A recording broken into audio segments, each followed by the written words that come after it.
खुलुमबाय स्टुडियोआव दं आं राजीव बसुमतारी। बे समाव साखा खब्रै थानाय गारि बिगोमाफोरनिसिम मोनसे बिग ब्रेकिं आपडेट। हादोराव फास्टेगखौ लानानै गोदान नेमखान्थि हादोराव फैगासिनो दं वान भेहिकल वान फास्टेग मोनसे गोदान नेमखान्थि फैगासिनो दं। मा बे वान भेहिकल वान फास्टेगआ? रायजोआव फैगासिनो दं फास्टेगखौ लानानै मोनसे गोदान नेमखान्थि आरो थाबैनो नोंथाङा नैबे खामानिफोरखौ मावनानै ला। नोंथांमोननि थाखाय आरो माखासे सानल' दंसै, नङाब्ला नोंथाङा गारि सालायनायाव माखासे जेंनाजों मोगा मोगि जानो गोनां जागोन। आरो जुदि नोंथांमोना बिथोन होनाय बायदियै खालामना लायाब्ला गोबां रां होनो गोनां जानो हागौ। आरो बे समाव नोंथांमोननो लानानै फैदों मोनसे गोनांथिथार खौरां। फास्टेगखौ लानानै हादोराव फैगोन मोनसे गोदान नेमखान्थि आरो नोंथांनि आखायाव सानब्रैल' सम दंबावोसै आरो थाबैनो मावफुंजागोन फास्टेगनि बे गोदान नेमखान्थिया। बे समाव फोरमायबावोदि बे नेमखान्थिखौ मावफुंना लानो थाखाय आखायाव माखासेल' सान दंसै नोंथांमोननि आखायाव। नोंथाङाबो खालामनानै ला बे गोदान नेमखान्थिफोरखौ। बे सानब्रैनि गेजेरावनो नोंथाङाबो बे फास्टेगखौ एबा फास्टेगनि खामानिफोरखौ मावफुंना ला। जुदि नोंथांमोना सम बायदियै मावफुंना लाया अब्लानिया टल गेटआव गोबां रां होनानैसो टल गेटखौ बारनो हागोन।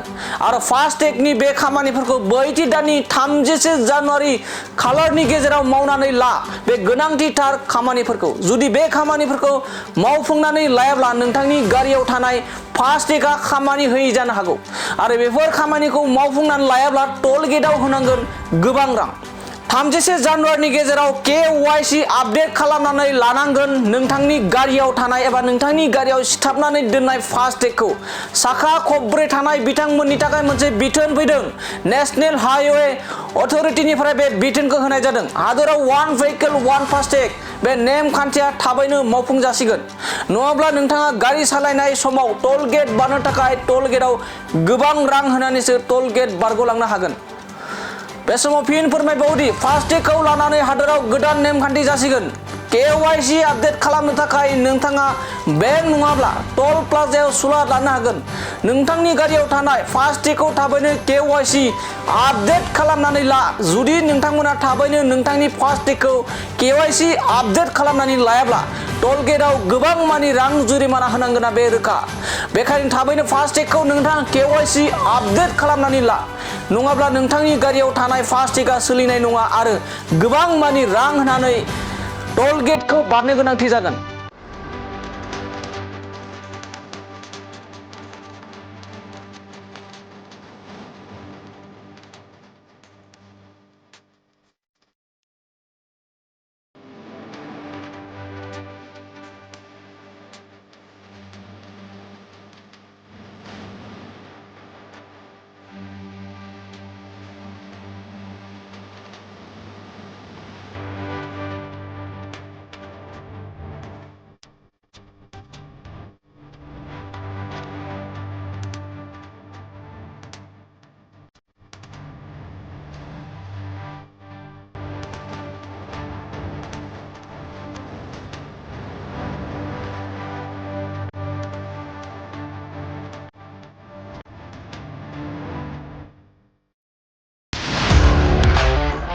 सेरफांगुरि बाजार सुरुमा माग बिहु दामाका अफार लाबोदों।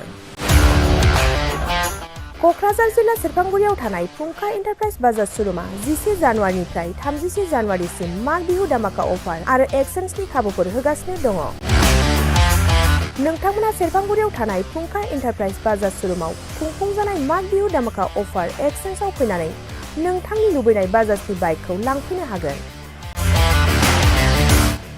बाजाजनि बाइक सालायनो मोजां मोनग्रा रायजो राजाफोरनो फुंखा एन्टारप्राइज बाजार सुरुमा लोगोसे मोजां अफारफोरबो लाबोदों। बेफोरनो जाबाय 90% लन, गंनै हेलमेट फ्रि, केस होनानै बाइक बायगिरिफोरनो 1000 रां केसबेक हरफिननाय जागोन आरो माग बिहु दामाका अफार एक्सचेन्जजों लोगोसे बाइक बायगिरिफोरनो गांसे ब्लेंकेट फ्रि हरफानाय जागोन। फुंखा एन्टारप्राइज बाजार सुरुमा आरो मोजां खाबुबो होबावदों। 500 रां होग्रोनानै गोसोबायदि बाइकखौ आवग्रिना दोननो हागोन आरो गासै गारिजों लोगोसे मोनफा मोनफायै इस्यु गिफ्ट हरफानाय जागोन। आबुङै मिथिबावनो थाखाय 8135872656 आरो 9101547892 जानबुं नम्बराव खौरां लाहरनो हागोन।